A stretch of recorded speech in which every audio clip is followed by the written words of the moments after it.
This was Steve's room until he was about 14 or 15 years old. Back when I knew him and was back in this room, it was much more cluttered than this. There were curtains here, and he had a parakeet.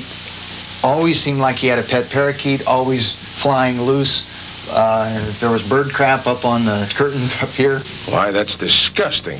I can add one thing. The place looks a lot better. Steve's lying on the kitchen floor, and there's a package of hot dogs that he had opened up, and he had broken all of them into small pieces and put them all over his body. So he had them between his toes, and he had them in his mouth and in his ears, and one on each eye, and all over him. And he just started screaming, "Let Blackie in that room. They'll let him in the house." And we opened the door, and we let Blackie in, and Blackie came and just started eating them off of him one by one. It was very bizarre.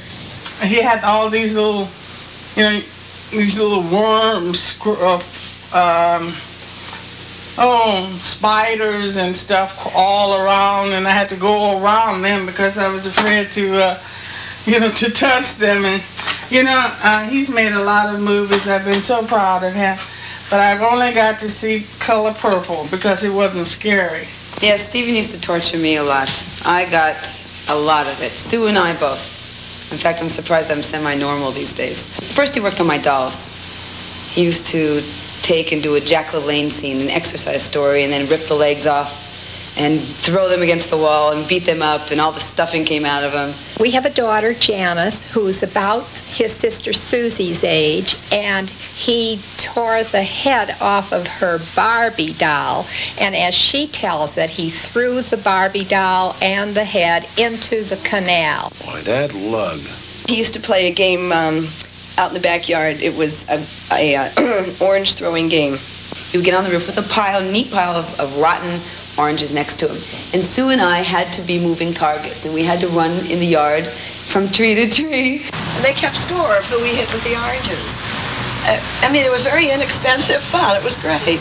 I don't know why we never said no. Steve, why did we? Nobody says no. They still don't say no. They said do it, and we did it.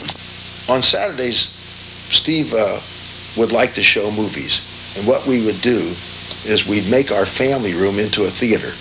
We had a card table set up right here with a 16mm camera where I stand, and this was covered with cardboard. And there was an opening cut, and we showed the movies through this opening to a screen there into this family living area to all these neighborhood kids who'd come in for a quarter. We used to have 20 or 30 kids over there and sell popcorn for a dime. And we used to get dimes from our parents and go over there and buy all the popcorn we could get. The Kiva Theater is the oldest adult movie theater in the state of Arizona, probably. But on Saturday, it was Kids' Day. And we saw great serials here. I remember like Pirates of the High Seas with the late Buster Crabbe, or a Commando Cody serial called Radar Men from the Moon. So that's when Steve really started to become addicted to film.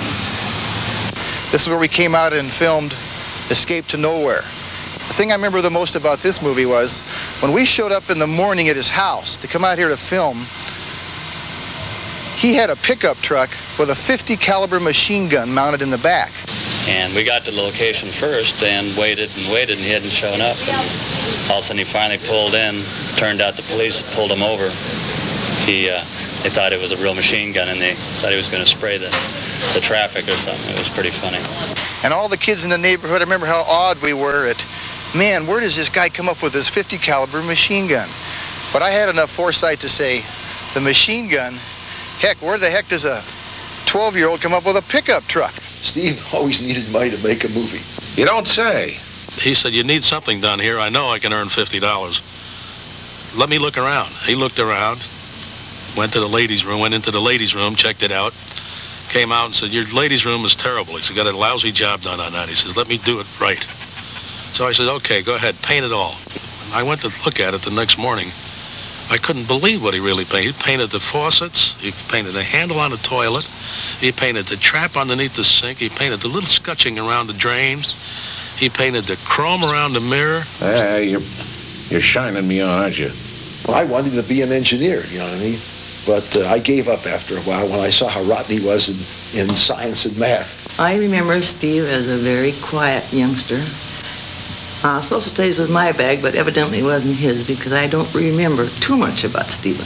He was a very nice kid. A little off, but very nice. He was very offbeat, kind of a nerd, and I like that in a person. I think dork was the word that was used at the time. You know, I didn't hesitate to give him some advice. I remember once when I went into high school and changed my interest to more important things like football games and chasing cheerleaders, I said, come on, Steve, grow up.